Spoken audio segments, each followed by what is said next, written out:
nous avons l'honneur d'accueillir à nos micros Agathe Frochot, directrice donc du Muséum départemental des Hautes-Alpes. Merci Agathe d'avoir accepté notre invitation. Ça va ? Ça va très bien, merci pour l'invitation. Carrément, tu découvres le village. On en parlait en off. Et oui. Première fois que tu viens donc. C'est ça. Je connais un petit peu le Buech, mais jamais ça m'a porté jusqu'ici. Donc c'était l'occasion de venir. Et puis surtout, ça fait que 1 an que je suis là finalement. Donc l'année dernière, j'étais complètement accaparée par les Journées du patrimoine au musée. Et donc là, c'était l'occasion rêvée pour venir. Ah, c'est vrai que généralement Serre-les-Arts se fait la 2e semaine du mois de septembre. Et il a été décidé un petit peu pour commencer un peu à changer, on va dire, les habitudes d'une association qui a plus de 20 ans d'événements quand même, de se dire, mais si on essayait pendant la journée du patrimoine, parce que ça va dans le thème, on propose de l'art, dans des bâtiments, on a 4 monuments à Serre qui sont protégés, ils sont historiques, on ne peut pas y toucher, donc c'était aussi l'occasion de mettre ça en avant, et voilà, c'est vrai que c'est tombé pour beaucoup de musées au même moment, donc, mais c'est cool quand tu sois là, parce qu'on a eu d'autres musées qui n'ont pas pu du tout, ils étaient vraiment très très pris. Ouais, après c'est aussi notre rôle de pouvoir découvrir d'autres lieux et nous c'est plutôt l'après-midi finalement au musée, donc ça tombe bien. Voilà, mais programme bien chargé aussi. Ah oui, tu dois avoir une journée aussi après. Et oui, un week-end en fait. Ouais, c'est ça. Et c'est vrai que là on a une nouvelle exposition aussi qu'on valorise beaucoup dans le cadre de visites, d'ateliers et voilà, du coup c'est vrai que c'est l'occasion. On va en parler un peu des activités du musée. 1 an du coup, c'est comment t'es arrivé à reprendre cette direction? Je dirais que c'est un peu des planètes qui se sont alignées à un moment donné. Parce que j'étais venue il y a 3-4 ans dans les Hautes-Alpes.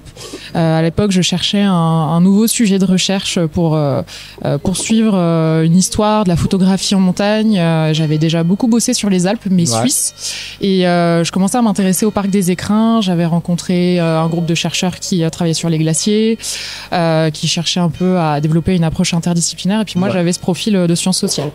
Et de fil en aiguille, je commence mes recherches aux archives départementales des Hautes-Alpes. Je rencontre l'ancienne conservatrice du musée et voilà, je me rends compte que possiblement il y aurait une opportunité et puis après j'ai eu le concours de conservatrice et tout s'est bien enchaîné, mais en réalité c'était pas intentionnel, mais disons qu'il y avait plusieurs raisons qui m'ont poussé à venir jusqu'ici, des belles rencontres, des sujets, des thématiques qui m'intéressaient déjà dans mes recherches, parce que du coup j'avais travaillé sur les images de montagne dans mes recherches en histoire des sciences et histoire de l'art, et c'est vrai que le musée, ses collections très variées autour de la thématique du territoire et en partie de la montagne, ça m'a tout de suite très stimulé quoi. Enfin, je me suis dit waouh, c'est vraiment un endroit de créativité, où on peut inventer plein de choses, parce que du coup les thématiques sont un peu infinies. Clairement.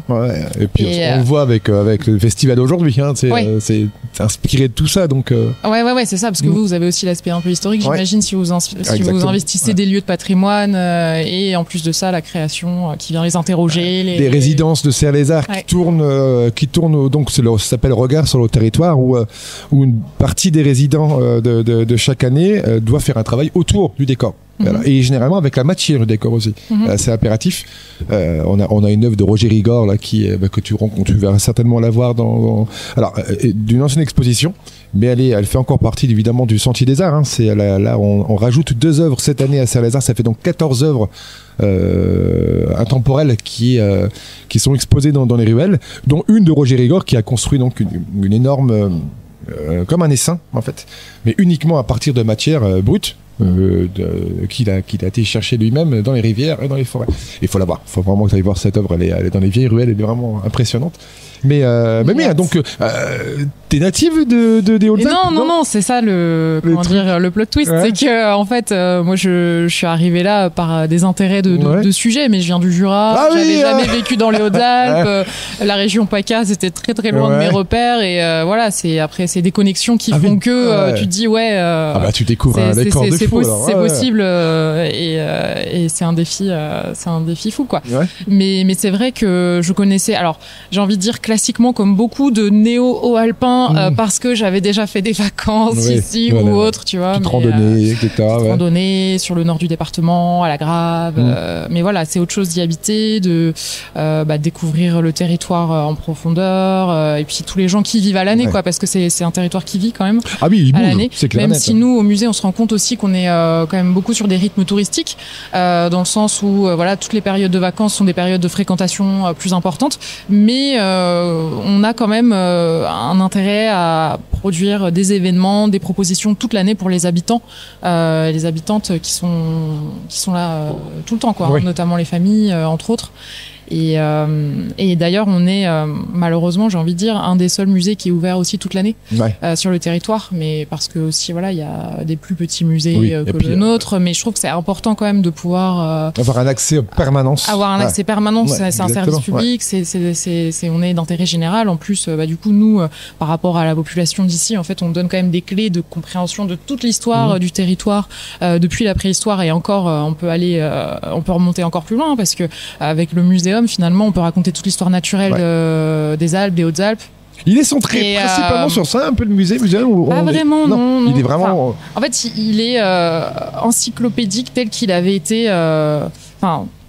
tel que l'ont projeté un peu ces premiers penseurs au début du 19e, à savoir un lieu d'instruction sur l'ensemble des sciences, qu'elles soient des sciences naturelles ou des sciences sociales ou l'histoire de l'art. Et donc on a vraiment cette ouverture complète, et après il y a une tension entre à partir du territoire, à partir du local, des Hautes-Alpes, des artistes haut-alpins, des formations géologiques ou de la faune, et aller vers le reste du territoire, vers le reste du monde, puisqu'il y a plein de circulations en fait qui sont racontées à travers les collections par des donateurs ou des donatrices qui ont parcouru le monde et se sont tournés après vers leur territoire natal pour donner les collections. Donc ça fait que en fait on peut aussi faire des comparaisons et voilà, ouvrir vraiment les perspectives esthétiques, perspectives scientifiques, et c'est ça je pense la richesse quand même de ce musée. Après c'est intéressant, là on est un peu dans une période au musée où on se questionne un peu sur notre identité, notre concept et tout. Il a été refait récemment en plus. Alors ils avaient le bâtiment c'est 1910 quand même. Oui, c'est ça, rénovation fin des années 90. Pardon. C'est quoi les fin travaux qu'il y a eu récemment? Quand nous on y était allés en 2021 avec Romain, il y avait encore des travaux. Il n'y avait pas de travaux, non? C'était la façade, non? C'était pas la façade, je crois. T'étais pas encore là. Bah non, du coup, mais là, je suis pas sûre. Enfin, en tout cas, d'ampleur. C'était en 1940. Aucun souvenir, je sais pas. Non, on n'a pas. Et quel est ton rôle de directrice? En quoi consiste ton travail de directrice? Alors, je suis directrice et conservatrice, donc je pense que c'est important de dire ça, parce que du coup, conservatrice du patrimoine, ça veut dire être garant du projet scientifique, du projet culturel du musée, au-delà des missions d'encadrement et d'administration bien sûr qui me reviennent, qui sont obligatoires, parce que on est submerge peut-être dans le concret. Non, je dirais pas ça. Je dirais que ça prend de la place, mais c'est cohérent, ça va ensemble avec le scientifique. Je pense qu'il faut pas les séparer, et donc c'est finalement donner une ligne directrice sur la conservation de la collection dans ses aspects très matériels, des lieux de réserve, mais aussi dans ces aspects un peu plus de restauration par exemple, puisque les œuvres aussi peuvent être soumises à des aléas, et donc du coup on choisit un petit peu quels vont être les axes de restauration, les axes d'enrichissement de la collection. Ça c'est super important.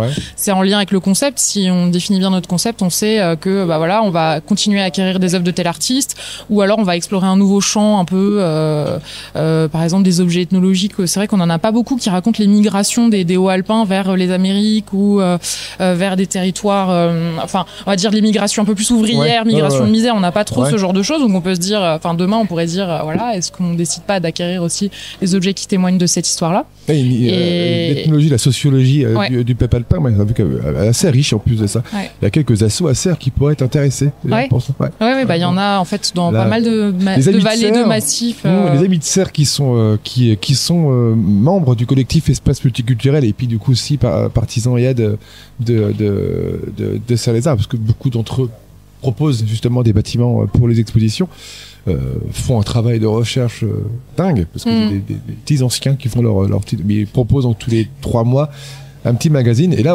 là, tu pourrais. Ouais. Il faudrait les contacter. Ouais. Bah, il y a aussi, nous, une asso qui est assez, dynamique et en lien avec l'histoire du musée, c'est la Société d'études des Hautes-Alpes qui produit beaucoup de recherches scientifiques sur l'histoire du territoire et ils ont eu aussi à un moment donné des collections qu'on a eu en dépôt et tout. Donc voilà, on est quand même très lié effectivement aux sociétés savantes, on va dire, des Hautes-Alpes, mais aussi plein d'autres domaines du fait des collections scientifiques, du fait des collections artistiques. Donc c'est tout ça qu'il faut réussir à mener un petit peu de manière cohérente. Voilà, c'est surtout ça, je pense, le but. Et du coup, dans mon rôle de conservatrice, il y a aussi la question des expositions, la question de notre relation avec le public, comment est-ce qu'on développe tel ou tel axe de médiation, et puis les thématiques d'exposition aussi à définir. Après, c'est aussi un travail très collectif, je tiens à le dire quand même. Et on est une dizaine dans l'équipe. Et on partage aussi pas mal de questions, pas mal d'orientations et d'idées aussi, clairement. Donc, notamment par des personnes qui sont là depuis beaucoup plus longtemps aussi et qui connaissent le territoire. Donc, ça, c'est précieux. On va passer la porte du musée. Oui, carrément. Ok. Par Louis, par l'audio. Quelles sont les thématiques aujourd'hui de l'exposition, des expositions, les thématiques des expositions aujourd'hui Donc si on rentre dans le musée, au rez-de-chaussée, on a une exposition temporaire qui est présentée sur 5 salles. Mais ça cache un petit peu aussi beaucoup d'autres étages, beaucoup d'autres collections qui sont plutôt permanentes, qu'on a installées au sous-sol, que vous avez déjà vu probablement. Donc le sous-sol qui est génial, qui est génial avec ces salles voûtées incroyables. Nous c'est marrant, je fais une petite aparté, on a retrouvé aussi des photos d'archives justement avant rénovation. En fait le sous-sol était utilisé pour conserver les collections d'histoire naturelle, donc on a vu des photos avec des zèbres dans tous les sens, des animaux, et tout ça a été aujourd'hui transformé en parcours permanent. Donc si on commence par le sous-sol, on a réinstallé là récemment une expo sur l'histoire religieuse du Dauphiné, donc on l'appelait Sacré Dauphiné, qui présente un peu des vestiges de différents sites. Alors d'ailleurs Rozan, c'est un site sur lequel on a pas mal de mobilier, le prieuré de Saint-André de Rozan, puisqu'il y a eu beaucoup de fouilles archéo et qui ont mis en avant des mosaïques. Ça continue encore. C'est vraiment un site très important. C'est magnifique.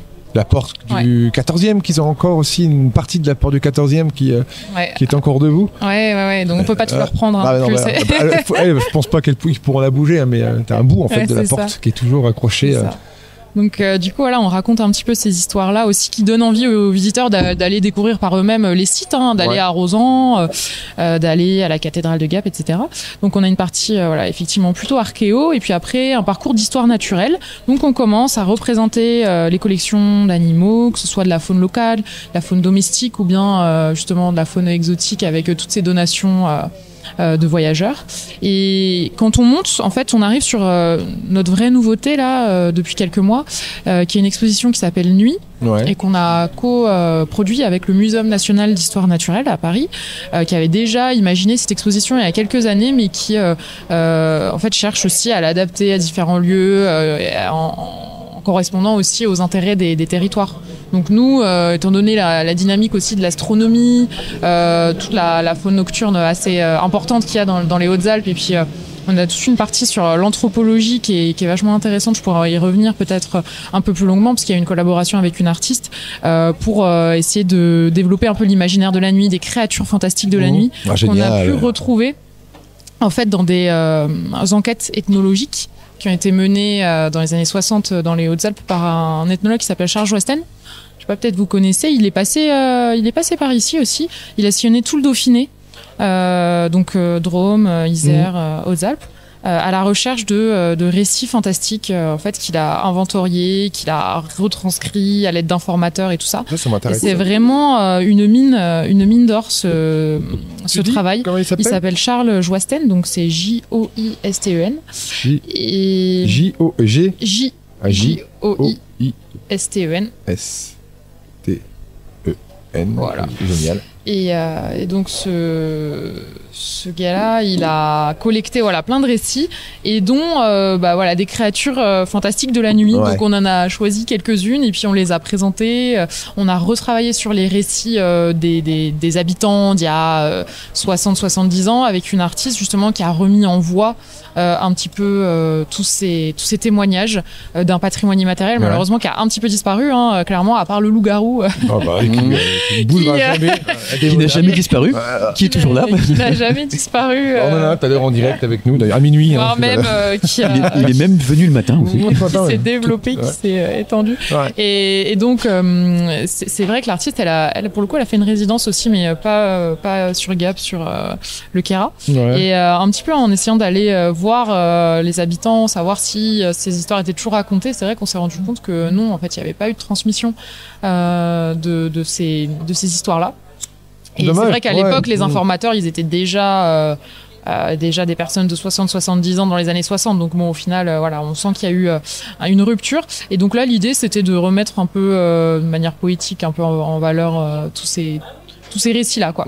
Et de voir aussi la richesse des langues aussi dans ce territoire-là. Il y a des différents patois qu'on peut différents trouver. patois pour juste désigner la même créature, C'est ça, le loup-garou. Le loup-garou, il y a 1000. C'est incroyable. Pour incroyable. chaque, même dans certaines villes, parfois, ils ont, en fonction des coins, ils ont des noms différents pour les loups-garous. En fonction des quartiers. Ouais, en fonction des quartiers. Ouais. Et à Serres, par exemple, c'est quoi le nom?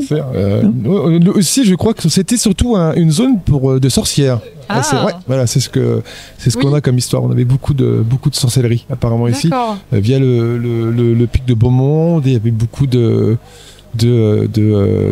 rituels et de pèlerinages qui étaient faits.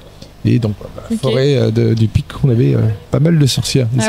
Avec un tas de légendes évidemment accrochées. Dans le recueil là, de Charles Westen, ça a été publié posthume, mais en fait c'est intéressant parce qu'il recense par commune. Oui. Donc tu peux tout de suite aller sur Serres, qu'est-ce qui se racontait il y a 70 ans. Et pas loin, on a retrouvé des récits intéressants là, c'est à Saint-Auban-d'Oze, c'est pas si loin. Non, ouais. De créatures qui désignaient en fait la paralysie du sommeil, qui s'appelait la Tchaouch Viela, la Chauche Vieille, qui était en fait aussi la figure du sorcier ou de la sorcière était un peu mobilisée pour expliquer toutes ces paralysies et essayer de leur donner un sens en fait pour exorciser un petit peu aussi et donc il y a des récits assez. Je crois qu'elle est connue ce monstre là. C'est possible. Il est aussi une des plus connues parce que la terreur nocturne et les paralysies du sommeil, elles sont c'est une pathologie pour le coup pour beaucoup et donc s'inventer. Oui, dans chaque culture finalement on voit que. J'en ai vu une sur la Russie, moi. C'est un monstre épouvantable. Ils sont même parfois plusieurs dans le truc. L'horreur. Oui, des fois c'est un chat, des fois c'est un sorcier. Muséum départemental de l'Aube propose des ateliers aussi. Oui, totalement. Quel genre d'atelier on a? Alors c'est pour tous les âges, on a. C'est vrai que via les ateliers, on s'adresse surtout à un public familial, notamment pendant les vacances de la Toussaint, et on essaye de développer des formats où parents et enfants peuvent venir aussi. Donc ça, c'est intéressant. C'est des ateliers, par exemple, là pour faire des petits dioramas de créatures nocturnes, des herbiers un peu en relief. On a aussi justement toute la thématique du conte qu'on essaye de faire vivre avec des créatures fantastiques à imaginer par les enfants. Mais c'est vrai qu'on considère aussi que on peut proposer des pratiques artistiques pour les personnes adultes ou les personnes. Des cours de dessin par exemple. Par exemple, on va avoir un atelier sur le dessin naturaliste. Génial. Voilà, à partir de toutes nos collections en fait qui permettent de s'essayer à ça. Et je vous livre cette information un peu en avant-première, mais on est en train de réfléchir à organiser une nuit du modèle vivant génial au printemps ou un peu peut-être au début de l'année 2025 on va quand dire. Il fera meilleur un peu. Pas vraiment non. Le musée à moitié chauffé, c'est un autre sujet. Mais c'est vrai que en fait on est aussi en lien avec des établissements d'enseignement artistique, bien sûr, et c'est vrai que toutes nos c'est un potentiel aussi à exploiter, et puis une autre manière de faire vivre le musée à des moments aussi un petit peu nocturnes. Ça, c'est vrai qu'on aime bien aussi faire des formats un peu insolites. Là, pas mal de choses qu'on a testées depuis je peux dire maintenant depuis quelques années sur les visites à la lampe torche. C'est toujours très comment dire, à la fois très perturbant, mais aussi un peu excitant, quoi, d'être dans le musée. Noir, et puis, bien sûr, tout ça est guidé. Bien sûr. Mais c'est vrai qu'on se rend compte que ça fait venir aussi des personnes qui viendraient pas forcément. Oui, d'autres, c'est ça. Oui, voilà. Ouais. Donc, pour l'expérience.